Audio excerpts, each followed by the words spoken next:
1980, on a quiet stretch of Venice Beach, 7 youthful architects gathered for what would become an iconic photograph. At the time, they were bold innovators, shaping a new architectural language rooted in Los Angeles, but destined for global impact. This single image captured the energy of a moment, a group of creators poised to redefine their craft.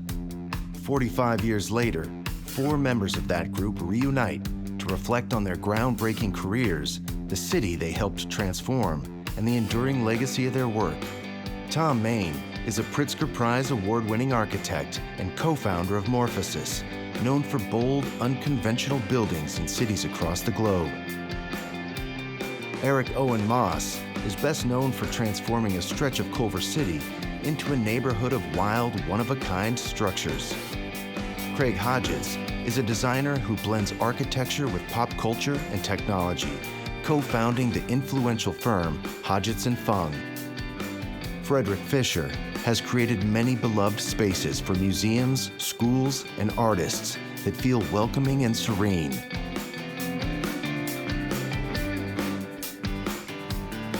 Through candid conversations and a restaging of that legendary photograph, this film charts the evolution of their ideas, their friendships, and the architectural soul of Los Angeles itself.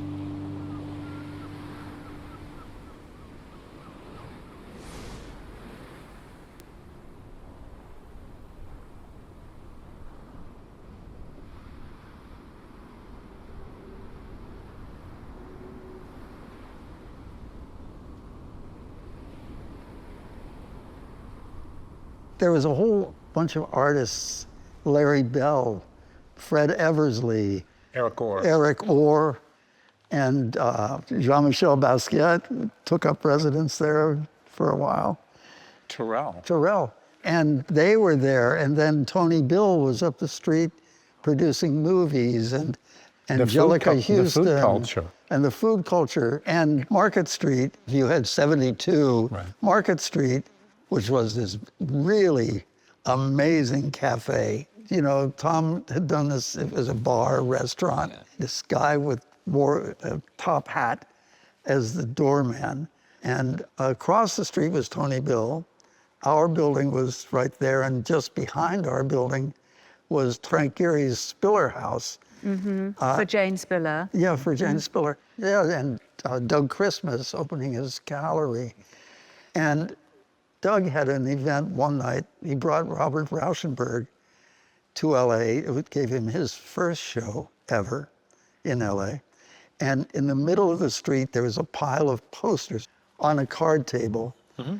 Big posters, 5 feet by 3 feet. They were selling them for $10 a piece, and Rauschenberg would sign it. You'd walk off with a rolled up Rauschenberg poster. It was a spectacular fusion of all of this creative energy, and we were just sitting in the Rose Cafe, you know, just having espresso. I mean, our breakfast, our living room, right? One of the things that were really simple while we were there was economics. Done. It's not complicated. All of us found a way, when this thing started, when we were young, to sustain ourselves day to day and maintain our passion and our interest and our dedication to our craft, right? Yeah. And then all of us figured that out. And anybody that's any other an architect, a more pragmatic architect who look at this and go, okay, they understand that you guys somehow figured it out. Nobody wants to talk about how they paid the rent, but in fact, we figured out how to live.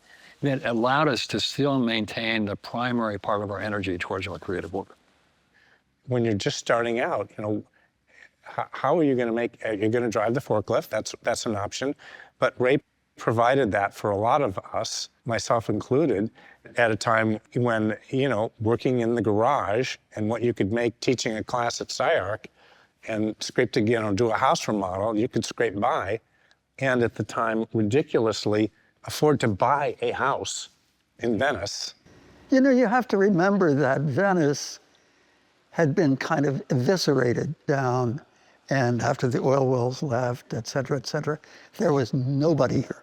I mean, literally, it was as though all the life had gotten sucked right out of Venice. It was completely empty. And did you not say, Fred, because it was empty, it actually became a de facto nude beach? Yeah, it was. A little bit. It was because nobody cared, nobody paid attention. It's really strange. It was a place that a lot of people showed up, and you could have a studio of this size for $300 or $400 a block from the beach. Yeah. Gunshots were going off, skylights, and at 3 o'clock at night, lights coming through here with choppers. You're used to There's a lot of You're used to dogs. that, right? And then because of that, a whole group of people show up, more or less, not even all knowing each other, and definitely architects and artists, right? And we're all living in the same place, and we're hanging out. I met Boucher, and I didn't know who he was. We were just eating together, and it was complete serendipitous. And I think it just happened out of that, but it was heading into a very particular time where Venice represented a very particular kind of opportunity. One of the keys to that is the art world. The art world is completely international, and Los Angeles had this core, very important art community, many of whom were living and working within a mile of where we are now. The group we're talking about somehow had equal preconceptions about what they were going to do as art. They were called by the world the kind of light and space artists, and they pretty much abandoned all the art traditions, painting, sculpture, et cetera, and started putting fluorescent tubes and half-silvered glass up as artworks. There was no audience, quote unquote. There were no guardrails. There was no receptacle for anything, and so one did not feel constrained by fitting in or not. We were all outcasts so far as the reality of our situation was. This vacuum was something that gave, I think, the whole world of creativity, not just architects, but filmmakers, everybody, a sense of no risk because there was no reward. And since there was no reward, you just damn the torpedoes, just went ahead. Right up the street from the Gagosian thing that we did, Tony Bill was producing shampoo, and I mean, it was right there. But who's Tony Bill? What is shampoo? Who's Warren Beatty? Nobody knew.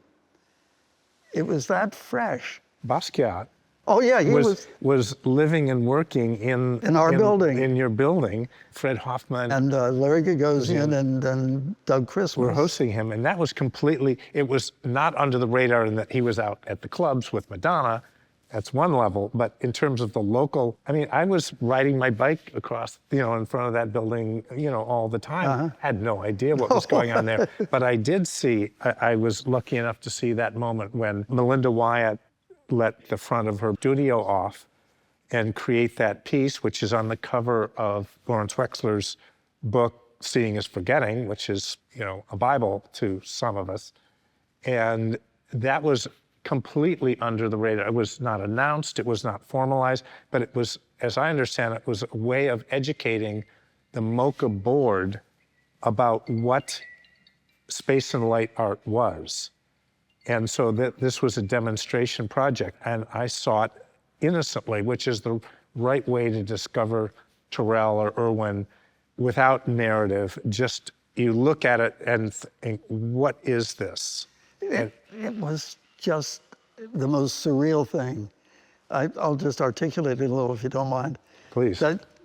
That gallery, it was on Market Street, and they took the entire facade off the building, no glass, no brick, no anything, and stretched a scrim over the front, stretched very tight, lit the interior, and it was this space that you looked into and you could not divine what was happening. It was very perplexing. Somebody made the observation, possibly apocryphal, is that Venice was a rough place then, as it is now. I lived in Venice, a couple blocks away, shootings, break-ins, and that pristine, delicate piece was untouched. And there was a sense that the community understood that this was something special. But there were some very important events taking place, because with that came Turrell's first piece and Heiser's first piece. And I'll never forget, I'm across the street in my studio, and he took the Bank of America, and he takes a building that's just, it's not his, it's empty, but takes the facade off and puts this enormous stone in it. Puts an yes. enormous What? stone. Oh, puts a hyzer. And then puts the thing back on, and then the city had closed it down and stuff. He didn't care, and they had a big opening. And I remember bringing my SCIARC students down there. And then the other one was the tutorial piece with the hole in it, with the grays. I was bringing my students there going, you know, these are the people asking questions that we should be talking about. Yeah. Other than looking at architects, which is kind of dead right now. And it was an incredibly powerful time. I wouldn't know who I was if I hadn't had this experience. That it's so connected to who I am that I couldn't extract it from understanding the influence and the power it had over me at this particular moment, at this particular place with this group of people.